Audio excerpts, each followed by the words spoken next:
শতকরার আজকের টপিকে আমরা আলোচনা করব কিছু অঙ্ক যেখানে মূল্য হ্রাস পাবে কিন্তু ব্যবহারের পরিমাণটা বৃদ্ধি পাবে। এর আগের ভিডিওতে আমি পার্ট 6, এটা হবে পার্ট 5। পার্ট 5-এ আমরা করব মূল্য হ্রাস পাবে ব্যবহার বৃদ্ধি পাবে। পার্ট 6-এ আমি দেখিয়েছি মূল্য বৃদ্ধি পেয়েছে কিন্তু ব্যবহার কমেছে। তাহলে আমরা একটা অঙ্ক দিয়ে শুরু করি। কাপড়ের মূল্য 20% কমে গেলে খরচের পরিমাণ বৃদ্ধি না করেও কাপড়ের ব্যবহার শতকরা কত বৃদ্ধি করা যাবে? দেওয়া আছে মূল্য হ্রাস কত পার্সেন্ট? 20%। আমরা ধরি প্রাথমিক মূল্য সমান p টাকা বা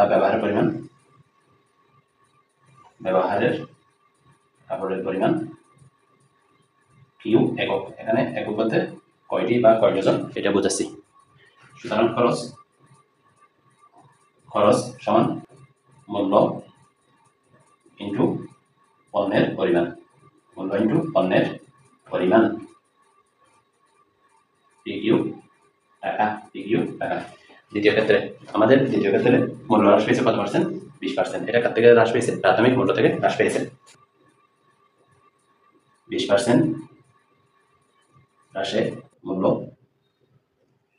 is equal to P minus P এর 20%। আমরা পাই এখানে P মাইনাস উপরে 20 নিচে 100, এখানে 1, এখানে 5, এখানে P। তাহলে টোটাল আমরা পাই এখানে 5/4 P। এক্ষেত্রে ধরি আমরা কাপড়ের ব্যবহৃত পরিমাণ সমান Q প্রাইম একক, খরচ সমান 5/4 P Q প্রাইম। যেহেতু আমাদের খরচের কোনো ধরনের পরিবর্তন হবে না, অর্থাৎ খরচ বৃদ্ধি করা যাবে না, কিন্তু শতকরা ব্যবহার পরিমাণটা বৃদ্ধি করতে হবে। অর্থাৎ খরচের পরিমাণটা যেহেতু অপরিবর্তিত, আমরা বলতে পারি প্রাথমিক খরচ ইজ ইকুয়াল টু পরিবর্তিত খরচ বৃদ্ধি করা যাবে না। সুতরাং PQ is equal to 5/4 PQ prime. এখান থেকে আমরা কি পাই? Q prime is equal to 4/5 Q। আমরা এখন দেখব ব্যবহার কি পরিমাণ বৃদ্ধি পেয়েছে। সুতরাং ব্যবহার পরিবর্তিত পরিমাণ বিয়োগ প্রাথমিক পরিমাণ, 4/5 Q মাইনাস Q। আমরা পাই এখানে 4/1 Q। শতকরা বৃদ্ধি পাবে, শতকরা বাড়ে 100%, তাহলে কত? 25%। অতএব যখন মূল্য হ্রাস 20% বৃদ্ধি পেয়েছে, তাহলে আমাদেরকে শতকরা কাপড়ের ব্যবহারের পরিমাণ বাড়াতে হবে কত পার্সেন্ট? 25%। এখন আমরা আরেকটা দেখি, যেখানে মূল্য হ্রাস পাবে 25%, শতকরা আমাদেরকে কি পরিমাণ ব্যবহার বৃদ্ধি করতে হবে? আটার মূল্য 25% কমে গেলে এর ব্যবহার কি পরিমাণ বৃদ্ধি করলে খরচের কোনো পরিবর্তন হবে না। এখানে মূল্য হ্রাস কত? আটার ক্ষেত্রে 25%। একই রকম প্রাথমিক মূল্য আমরা ধরি Q, ব্যবহারের পরিমাণ Q একক, খরচ মূল্য ইন্টু পণ্যের পরিমাণ আবার কত পার্সেন্ট আসে? 25% হ্রাসে মূল্য P মাইনাস কার থেকে কমবে? প্রাথমিক মূল্য P থেকে কমবে। P এর 25% আমরা পাই P মাইনাস 25 P, নিচে 100, এখান থেকে 4, উপরে আমরা পাবো 3, নিচে 4 P। ব্যবহৃত পণ্যের পরিমাণ Q একক, খরচ আমরা পাবো কত? 4/3 P Q প্রাইম। যেহেতু খরচের কোনো ধরনের পরিবর্তন করা যাবে না, আমরা বলতে পারি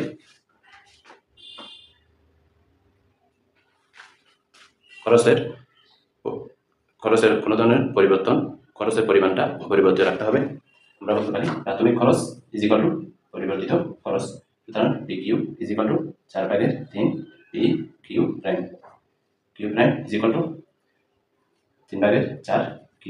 এখন আটার ব্যবহার বাড়ে, সুতরাং আটার ব্যবহার বাড়ে কত পার্সেন্ট হবে?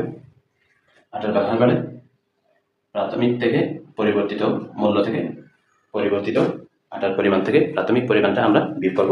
আটার ব্যবহার বাড়ে পরিবর্তিত আটার পরিমাণ বিয়োগ প্রাথমিক আটার পরিমাণ। আমরা এখানে লিখতে পারি 3/4 Q মাইনাস Q, এখানকার Q। শতকরা ব্যবহার বাড়ে Q/3 ইন্টু 100%। এখানে কত 33.1/3% বা 33.33%। তাহলে এভাবে আমরা তো এতগুলো অঙ্ক আমাদের মনে রাখা বা এতগুলো অঙ্ক করা আমাদের কি নাই, সময় নেই। আমরা কি করব, আমি এখানে কয়টা দেখিয়েছি, একটা 20% ক্ষেত্রে দেখিয়েছি, একটা 25% ক্ষেত্রে দেখিয়েছি। তাহলে এখন আমরা যদি সহজে যদি দেখি, আমরা যদি কিছু সংখ্যা যদি মনে রাখি, তাহলে এ ধরনের সংখ্যাগুলো, এ ধরনের অঙ্কগুলো আমরা খুব সহজে করতে পারবো। যেমন যদি মূল্য 10% হ্রাস পাই, 15% হ্রাস পাই, 30% হ্রাস পাই, 40%, 50%, 60%, এক্ষেত্রে কীরকম উত্তরগুলো হবে আমি সেটা লিখে দিই। মূল্য হ্রাস যদি 10% যদি মূল্য হ্রাস পাই, তাহলে ব্যবহারের পরিমাণ বৃদ্ধি করতে হবে আমাদের 11.11%। 11.11% ব্যবহার বৃদ্ধি করতে হবে। এরপর মূল্য যদি আমাদের 15% হ্রাস পাই, আমাদের ব্যবহার বৃদ্ধি করা যাবে 17.65%। মূল্য 20% বৃদ্ধি পেলে ব্যবহার বৃদ্ধি করতে পারবো আমরা 25%। 25% মূল্য হ্রাস পেলে আমরা ব্যবহার বৃদ্ধি করতে পারবো 33.33%। মূল্য যদি 30% হ্রাস পায়, আমাদের ব্যবহার পরিমাণ আমরা বৃদ্ধি করতে পারবো 42.86%। মূল্য যদি 35% হ্রাস পায়, আমরা ব্যবহার বৃদ্ধি করতে পারবো 53.85%।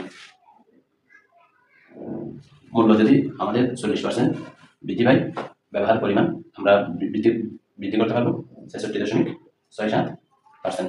মূল্য যদি 50% বৃদ্ধি পায়, আমরা ব্যবহারের পরিমাণ বৃদ্ধি করতে পারবো 100%, অর্থাৎ কয় গুণ, 2 গুণ।